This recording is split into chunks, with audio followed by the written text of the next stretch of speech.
Hey y'all, welcome back to my channel. If you're new here, my name is Lanaya. I'm a wife and stay-at-home mom of two. Today's video is going to be the start of a new series I'm doing called Before the Cross, where basically I go through story times explaining the real and raw situations that have happened in my life. And not because I want to glorify these stories, but simply to tell who I used to be before I gave my life to Jesus Christ. I believe that someone out there needs to know that you can come from the darkest, the ugliest, and the most painful situations and still be redeemed, healed, and transformed by God's grace. I'm not telling these stories for attention or to bash anybody's life choices, but simply to highlight how real spiritual warfare is, especially when you're broken, and how easily you can be deceived by the enemy when you aren't spiritually disciplined or strong in that. And really how powerful Jesus is when he steps into your life. So without further ado, welcome to Before the Cross.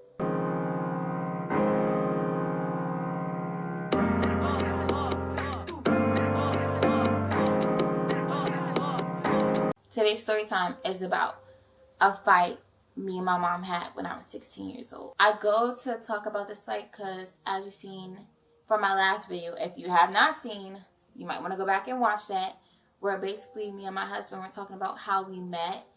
And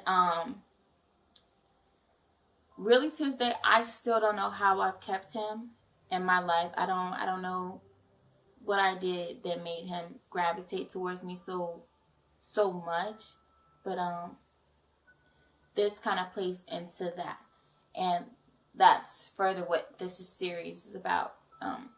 Each story time kind of leads on from the last, and so yeah, for those who don't know, I grew up in an abusive household, and as much as they don't like to call it that, I was being abused physically as a child. And they counted me out as a delinquent or just hard-headed and sneaky. You know, all of the excuses you can make up for it, physically abusing instead of sitting down and talking about stuff. It got to a point where I was rebellious back. I can't lie. There were some times where instead of trying to show respect to my parents, I ran out of fear or out of anger because I didn't fully know how to express myself, nor was I really given the space to express myself unless it was brought from them for us to be open to speak about what was wrong. And furthermore, to even be able to feel understood more so. So a lot of times I did rebel back, but on this particular day, I had felt very defeated, and kind of setting the scene for y'all. It was a pretty hot day, lots of kids, balloon fights, water gun fights, music playing, food, all types of stuff going on. I remembered that my mom had compared my body to her body when she was 16 years old. And as a kid, that was something that was so annoying because it constantly forced me to keep myself in comparison with her and with other girls my age about my body, and later on obviously led to body dysmorphia. And at some point towards the end of the pool day while we were there, her energy had seemed to shifted from, being very bubbly to being angry and kind of stumble. I don't want to say stumble, but just you could tell that there was a difference in her demeanor when I was around her. And usually when that shift happened, my guard would usually go up because I knew that one or two things would happen. And it was either an emotional outbreak of sadness or it was anger, and this anger would specifically only happen to me. It wouldn't happen to anyone else. So I knew that I had to keep my guard up throughout the day. Halfway through the day, yeah, like I said, her energy shifted. So now I was talking to my boyfriend at the time, which is my husband, called him AJ, and I was telling him how life usually goes when that starts to happen, and to be mindful that she acts kind of funny. And I don't remember everything else we were talking about, but I remember basically just explaining my house living situation with my mom and my dad. Because he was a lifeguard, usually after everybody left, we still stayed at the pool just because they wanted to, use him as a pass to stay longer. But on this day, I guess she was ready to go home. At the time, I was gardening. And my mom and my family members knew of that. And my family friend, we're going to call her Bookcase. I had already gardened with Bookcase, so I want y'all to keep that in mind. And I had already gardened around my mom at the time, and it was you knew that I gardened, so let's just keep that in mind.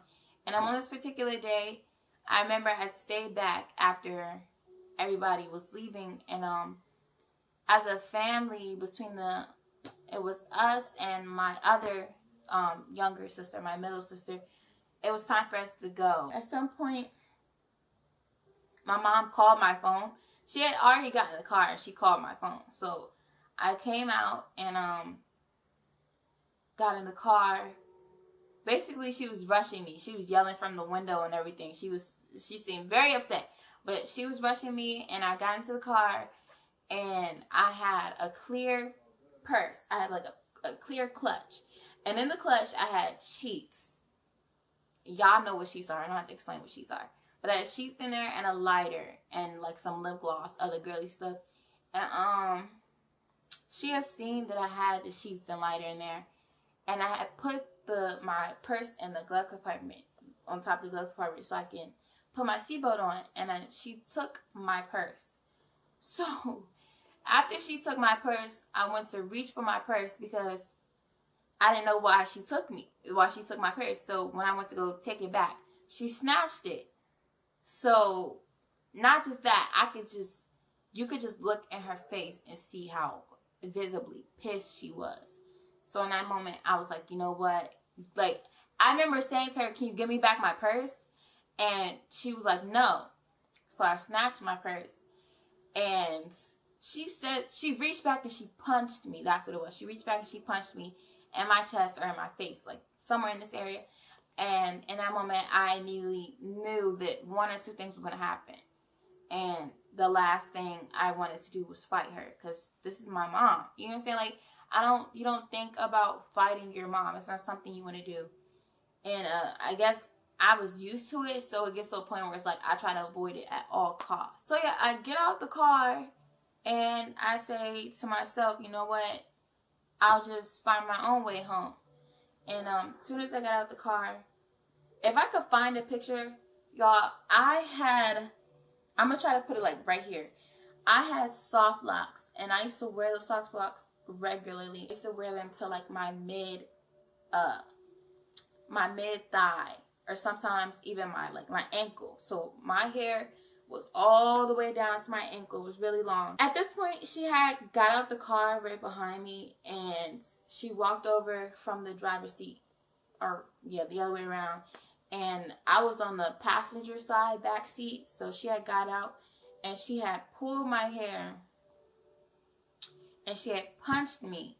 And before she had punched me, I told her to like get out of my way, like move. I don't want to do this right now. I don't have time for this. And she didn't care. She pulled my hair, she flipped it over, and she started punching me in my face. So I'm screaming at her to stop, y'all. I'm screaming at her to stop. No, not once have I wanted to physically fight my mother. Not once. So at this point, I am stuck between one or two options. Do I defend myself, or do I just cry and scream until it's over, or do I try to grab somebody's attention and make them stop? And mind you, the bookcase was still in the car, and my sisters were still in the car. None of them had moved, and then I think, yeah, fight or flight kicked in, and I kicked her. I kicked her in her leg, and I screamed stop, and I pulled my hair out her hand, and my middle sister had hopped out of the car, and she ran around the car, and she's screaming stop at my mom. And yeah, I'm still screaming, why are you doing this? Why are you doing this? Stop. And she finally lets go of my hair. I immediately booked it. I started running inside the pool building again. And I'm thinking if I run in here that she was going to leave me alone. Nope. Y'all, why do we start running around in circles through the pool looking like Tom and Jerry? We started running around the pool looking like Tom and Jerry. I'm running through the girls' bathroom, through the boys' bathroom. I'm running back around towards like the what is it called? I'm just running through in and out the exit where the lifeguard shack is. And I'm trying to go around to lose her. And if y'all didn't know my mom, she runs so fast. It was like, it used to be shocking as a kid when I would race her. It would be so cool. But now it's dang near life-threatening in this situation, okay? It was nothing to play with. Yeah, I'm running from her, but my hair is long, so it's getting caught.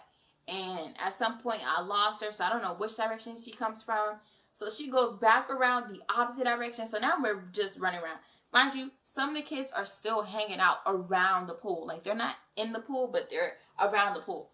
And they see us running around, and I'm screaming the entire time, somebody help me. Somebody help me. And I had my bathing suit on. At some point, she was able to catch up to me, and she yanked my bathing suit top off.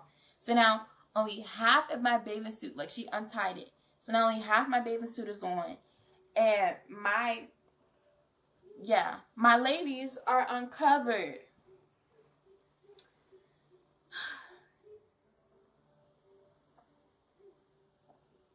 So yeah, I'm at this point, I can't even process that I'm getting embarrassed. I'm simply just running from her because I know if she catches me, I'm getting beat up. Point blank, I'm getting beat up. And I think this is why it took me so long to tell this story, is because I was afraid to cry on this camera in front of these people. But I hate to even I hate to even tell stories like this because I love my mom. And even though I don't talk to her right now, and that I don't really want anything to do with her right now, at the end of the day, that's my mom. So it's hard trying to talk like this and not feel some type of way.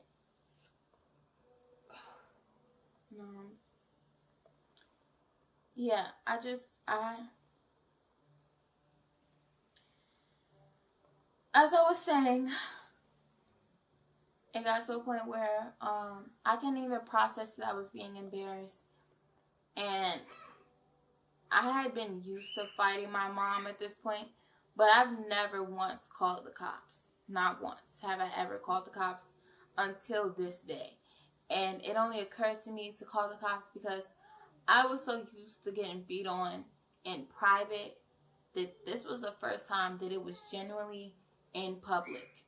And I mean, I don't even have my ladies covered. So at this point, I'm in fear of my life. If you're this comfortable, you're able to do it in public like this, I know there's no stopping you next time that we're in public, that you won't just, I don't know if you're not going to just try to punch me in my face next time, you know? So, and it really sucks because my parents collectively validated it, the amount of physical abuse. They made it okay for me to get comfortable enough to think that as long as it's at home, it's fine. At the time, I felt it was safer in the streets than it was at home. And to go through this and not even feel safe in the streets no more, thinking that, you know, if I let this slide, then she's going to try to show up wherever I am to beat me up. I just knew I had to do something. I felt if I was being disrespectful, I wouldn't have called the cops. If I felt that I was genuinely in the wrong, I wouldn't have painted a picture, none of that. I would have just gotten in trouble and, you know, ran away, went home, whatever it is. But I never would have called the cops. It had got that bad. And it was one thing for me to have tough skin. I had tough skin. And so I can't even say that, like, you know, I was just being dramatic, or I was just a crybaby, or she was just disciplining me. No, it didn't matter what I was doing right or wrong. There was always a reason for her to put her hands on me. So I don't even want to lie to y'all like that or lie to myself. It didn't matter. It never mattered. And it would have kept happening unless I did something. Yeah, so I called the cops and told them that my mom is drunk and she's chasing me around the pool, and I gave them the address, all that. And when they showed up, I don't even think it was before they showed up. At some point, I had locked myself in the lifeguard shack, and AJ was still my boyfriend at the time. He had seen all of this, and he couldn't stop it because he didn't know what was going on. And at some point, he did try to protect me, and he closed me in there with him. And basically, there in the lifeguard shack there was 3 doors, and we locked one door and locked another door, but I forgot to lock the 3rd door because I forgot that door was there. And behind that door was a refrigerator. So now she come around and she's trying to push that door in. And now I have my feet up against the door, like both my feet up against the door, and I'm holding onto the refrigerator, and I'm waiting for the cops to come. And so yeah, when they finally get there, bookshelf and my sisters got out the car, and they're all, "What's wrong? What's going on?" And mind you, the police are here now, okay? And it's probably about 4 or 5 police cars that pulled up. And right before the police cars pulled up, I remember one thing specifically that had me shook is when I called the cops, she called the cops too. Or she was talking on the phone, or she was talking to them while I was on the phone. Like, she was screaming in the background, basically saying, "They're not going to believe you. And you started it, and they're not going to believe you. Who cares?" So, yeah, basically once they got there, they just told me that they couldn't do nothing about it. That wasn't their field of business. That I had to call CPS or domestic violence for help. But the most they could do was separate us. And mind y'all, I have put in a report to several different police officers, and none of them could help me. Like, while this is happening, I talked to several different police officers, and none of them could help me. And it's maybe 10 cops right there. Mind you, I think we was in White Oak. Y'all, if you know White Oak, then you know. Okay? So yeah, none of them would help me. So the police, you keep in mind, the police are telling me to go over a family member's house and not go home today. I went to go stay with Milk Jug because Milk Jug told me I could stay with her. Like I was saying, it was a family friend at the time, my mom's boyfriend at the time. It was basically his nephew had a girlfriend, but we called his nephew our uncle, I guess you would say. Like, they were together, and that was he was in their age range, so we called him uncle. So basically his girlfriend, yeah. And I'm just going to call her Milk Jug for the sake of the story or whatever. So yeah, Milk Jug said that I could stay with her. Excuse me. Milk Jug said that I could stay with her. And so that's what I did. And AJ walked me over there, and he stayed with me for as long as he could before he had to go home. And then yeah, I ended up staying the night, and there was a couple other family members there. And by the morning, I remember she had said something about them moving. I don't remember every detail of it, but I remember her saying something about this move. Y'all, I want y'all to keep this in mind, okay? Like, remember this for the next story time. They apparently broke up. And they were, the uncle, we're going to call him Red. Red and, like, 2 other family members were moving out. And I'm like, that's not none of my business. So, I didn't really think nothing of it. And, yeah, I ended up staying the night. And they told me I can go in the morning because they have to move out. And so I did. And within the next morning, I ended up getting a hotel room. And, I ended up getting a hotel room. And then at that point, my boyfriend, AJ, started to, he spent the night with me. He ended up staying with me that whole weekend. He still went to work and stuff, and I'm so grateful that he was there with me. But he promised to not leave my side while I was going through everything I was going through. That's it for this video, you guys. If you made it this far, thank you for staying tuned and you know, just sticking through it with me. Don't forget to like, comment, and subscribe. And if you're new here, if you want to introduce yourself, I'm also welcome to that. And yeah, thank you for giving me a chance to share my story of Before the Cross. Until next time, bye guys.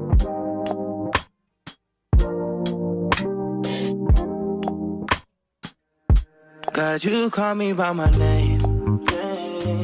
The love you give me,